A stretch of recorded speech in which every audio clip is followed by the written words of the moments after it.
Hey guys, welcome back to our channel. ഇന്നത്തെ വീഡിയോയില് ഞങ്ങൾ ഇതുവരെ ചെയ്യാത്ത ഒരു പുതിയൊരു റെസിപ്പിയാണ് നിങ്ങൾക്ക് പരിചയപ്പെടുത്താൻ പോകുന്നത്. അപ്പോൾ ഇതാണ് നമ്മളുടെ ഐറ്റം. ഇത് വെച്ചിട്ടാണ് നമ്മൾ റെസിപ്പി ഇന്ന് ചെയ്യാൻ പോകുന്നത്. ഇത് ബീഫിന്റെ ബോണാണ്. ഇത് വെച്ചിട്ടാണ് നമ്മൾ ഇന്ന് സൂപ്പ് ഉണ്ടാക്കാൻ വേണ്ടി പോകുന്നത്. അപ്പോൾ നമ്മൾക്ക് എങ്ങനെയാണ് സൂപ്പ് ഉണ്ടാക്കുന്നത് നോക്കാം. നിങ്ങൾ ഈ വീഡിയോ കണ്ടുകൊണ്ടിരിക്കുമ്പോൾ തന്നെ നമ്മുടെ വീഡിയോ ലൈക്ക് ചെയ്യുക, ചാനൽ സബ്സ്ക്രൈബ് ചെയ്യാതെയാണ് കാണുന്നതെങ്കിൽ ഉറപ്പായിട്ടും ചാനൽ സബ്സ്ക്രൈബ് ചെയ്യാം. അപ്പൊ നമുക്ക് റെസിപ്പിയിലേക്ക് പോവാം. സോ ഗൈസ്, നമ്മൾ റെസിപ്പിയിലേക്ക് പോകുന്നതിന് മുന്നേ ഇൻഗ്രീഡിയൻസ് എന്തൊക്കെയാണെന്ന് പറയാം. നമ്മൾ എടുത്തിരിക്കുന്ന ബോൺ എന്ന് പറഞ്ഞാൽ 1.5 kg ഉണ്ട്. പിന്നെ അതിന്റെ കൂടെ തന്നെ ഒരു 6 അല്ലി വെളുത്തുള്ളിയും ഒരു 4 ഇഞ്ച് നീളമുള്ള ഇഞ്ചി ചെറുതായിട്ട് ചോപ്പ് ചെയ്തത്. ഇത് രണ്ടും ഫൈനലി ചോപ്ഡ് ആണ്. അതുപോലെ തന്നെ ഒരു വലിയ സവാളയും ഒരു ചെറിയ സവാളയും കൂടെ ഫൈനായിട്ട് ചോപ്പ് ചെയ്തതാണ്. അതാണ് ഞാൻ നിങ്ങൾക്ക് പറഞ്ഞു തരുന്ന ഒരു കണക്ക്. ആക്ച്വലി ഞങ്ങൾ എടുത്തേക്കുന്നത് 2 ചെറിയ സവാളയും, അത് 2 മീഡിയം സൈസ് സവാളയും പിന്നെ ഒരു സവാളയുടെ ഹാഫുമാണ്. പിന്നെ ഇതിന്റെ കൂടെ ചേർക്കുന്ന പൊടികൾ എന്ന് പറഞ്ഞാൽ ഉപ്പ്, മഞ്ഞൾപ്പൊടി, കുരുമുളക് പൊടിയാണ്. അത് കൂടാതെ തന്നെ നമ്മൾ കുറച്ച് മസാല ആഡ് ചെയ്യുന്നുണ്ട്. അതായത് മുഴുവൻ മസാല, അതെന്ന് വെച്ചാൽ ഗ്രാമ്പു, അതുപോലെ തന്നെ കറുവാപ്പട്ട, അതുപോലെ തന്നെ ഏലക്ക, പിന്നെ ചെറിയ ജീരകം. അതിന്റെ കൂടെ തന്നെ മുഴുവൻ കുരുമുളകും കുറച്ചിടും. അപ്പൊ നിങ്ങൾക്കത് അഡ്ജസ്റ്റ് ചെയ്താൽ മതി. കുരുമുളക് പൊടിയും മുഴുവൻ കുരുമുളകും അത് അഡ്ജസ്റ്റ് ചെയ്താൽ മതി. അപ്പൊ ഇത്രയാണ് നമ്മുടെ ഇൻഗ്രീഡിയൻസ്. ഇനി നമുക്ക് എങ്ങനെയാണ് നമ്മൾ ഉണ്ടാക്കാൻ പോകുന്നത് നോക്കാം. സോ ആദ്യം തന്നെ ഈ എല്ലെല്ലാം ഞാൻ ഈ കുക്കറിനകത്തേക്ക് മാറ്റാൻ പോവാട്ടോ. എനിക്കിങ്ങനെ ചരിച്ചിടണമെന്നുണ്ട്, പക്ഷെ എന്റെ കയ്യിൽ നിന്ന് പ്ലേറ്റ് വീണു പോകുമോ എന്നുള്ള പേടി ഉള്ളത് കൊണ്ടാണ് ഞാൻ കുറച്ചിങ്ങനെ കൈ കൊണ്ട് എടുത്ത് മാറ്റുന്നത്. അപ്പൊ നമുക്ക് ഓരോരോ പീസായിട്ട് എടുക്കാം, ഓരോരോ കഷ്ണങ്ങളായിട്ട് ഇതിനകത്തേക്ക് ഇടാം. നമുക്ക് ചരിച്ച്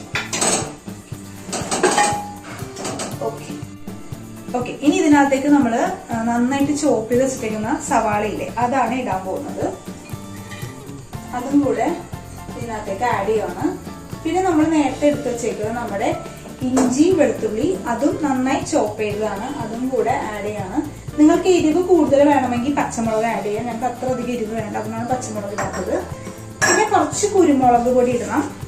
ഞാനിവിടെ ഇടുന്നത് ഒരു സ്പൂൺ ഇടുന്നുണ്ട്. ഇനി നമുക്ക് വേണമെങ്കിൽ എന്താ പറയാ, എരിവ് കുരുമുളക് ഇതിന് ശേഷം വേണമെങ്കിൽ നമുക്ക് ആഡ് ചെയ്യാമല്ലോ. അപ്പൊ അതുകൊണ്ട് കുറച്ച് മാത്രം ഇപ്പൊ ആഡ് ചെയ്യുന്നുള്ളൂ. പിന്നെ അതുപോലെ തന്നെ കുറച്ചൊരു നുള്ള് മഞ്ഞൾപ്പൊടിയും കൂടെ നമ്മൾ ഇതിനകത്തേക്ക് ഇടുന്നുണ്ട്. ഇനി നമ്മൾക്ക് മസാലകൾ ഇടാട്ടോ. അപ്പൊ അതിനുവേണ്ടി നമ്മളുടെ ഗരം മസാലയുടെ മുഴുവൻ മസാലയുടെ ഒരു ബോക്സ് ഉണ്ട് ഇവിടെ.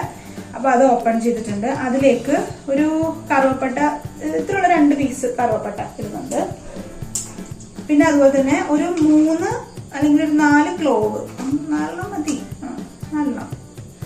4 ക്ലോവ് ആഡ് ചെയ്യുന്നുണ്ട്. ഓക്കെ. ഇനി ഇതിനകത്തേക്ക് നമ്മൾ കുറച്ച് ചെറിയ ജീരകം കൂടെ ആഡ് ചെയ്യുന്നുണ്ട്. പിന്നെ 1-2 ഏലക്ക കൂടെ ഇടുന്നുണ്ട് കേട്ടോ. അപ്പൊ ഇനി നമുക്ക് ഇതിനകത്തേക്ക് ഉപ്പിടണം, പിന്നെ വെള്ളം ഒഴിക്കണം. ഓക്കെ. ഇനി നമ്മൾ ഇടാൻ പോകുന്ന ഉപ്പാണ്. ഇത്ര ഉപ്പാണ് ഞാൻ എടുത്തേക്കുന്നത്. ഈ ഒരു സ്പൂണിന് നിറയെ എടുത്തിട്ടുണ്ട്. അത് നമ്മൾ ഇതാണ്. ഇനി അതിനുശേഷം വെള്ളമാണ് ഒഴിക്കാൻ പോകുന്നത്. വെള്ളത്തിന്റെ കണക്കെന്ന് പറഞ്ഞാൽ ഇതിന് വെള്ളം ഇറങ്ങും എന്തായാലും. അപ്പൊ ഇതിന്റെ സെയിം ലെവലിൽ ഇരിക്കുന്ന പോലെ വെള്ളം വെക്കുകയാണ് ചെയ്യുന്നത്.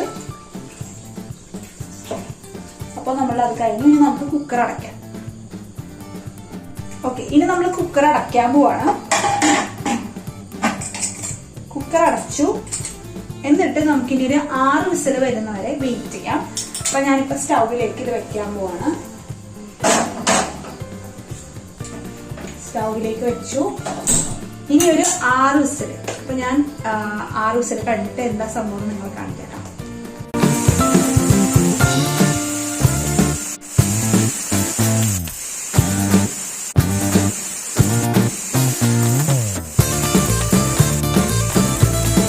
സോ ഗൈസ്, നമ്മളുടെ കുക്കറിന്റെ വിസിലെല്ലാം വന്നത് നിങ്ങൾ കണ്ടല്ലോ. അപ്പൊ നമ്മൾ 6 വിസിൽ എന്ന് പറഞ്ഞിട്ട് നമ്മൾ 12 വിസിൽ അടിച്ചു. അപ്പൊ നമുക്കിനി ഇത് ഓപ്പൺ ചെയ്യാം. ഞങ്ങൾ ഇതാണ് ഓപ്പൺ ചെയ്ത് നോക്കിയതാണ്, എന്നാലും ഞാൻ നിങ്ങൾക്ക് വേണ്ടിയിട്ട് ഓപ്പൺ ചെയ്ത് നോക്കാം. 6 വിസിൽ കഴിഞ്ഞപ്പോൾ ഇതാണ് ഒന്ന് ഓപ്പൺ ചെയ്തതാണ്. അപ്പൊ ഞങ്ങൾക്ക് തോന്നി ആ എല്ലിന്റെ മുകളിലുള്ള മീറ്റില്ല, അത് കുറച്ചും കൂടെ വേഗം. അപ്പൊ അടച്ചേ ഉള്ളൂ. പെട്ടെന്ന് ആ ചൂടുണ്ട്. ഇതായിരുന്നു നോക്കാം. നമുക്ക് നല്ലൊരു പീസ് എല്ലെടുക്കണം. നല്ല ചൂടാണ്, നല്ല ചൂട്.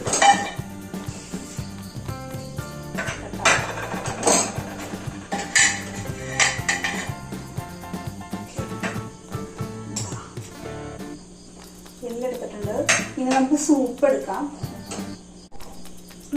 സോ ഗൈസ്, നമ്മളിനി നമ്മളുടെ സൂപ്പും കൂടെ എടുക്കാം. നല്ല ചൂടുണ്ട്. നമുക്ക് എന്നിട്ട് ഇനി ഇത് ടേസ്റ്റ് ചെയ്ത് നോക്കാം. ഞങ്ങള് ഒരു 6 വിസിൽ കഴിഞ്ഞ് നോക്കിയപ്പോ കുറച്ച് ക്ലിയർ ആയിരുന്നു കേട്ടോ. പക്ഷെ ഇതിന്റെ കളർ ഇച്ചിരി മാറിയിട്ടുണ്ട്. അപ്പൊ ഇത് ടേസ്റ്റ് ചെയ്ത് നോക്കാം എങ്ങനെയായിരിക്കും. സ്പൂൺ എടുത്തിട്ട് ഇതിന്റെ സ്മെല്ല് കേട്ടിട്ടില്ലേ? വിശന്നിട്ടാണെങ്കിൽ വയ്യ.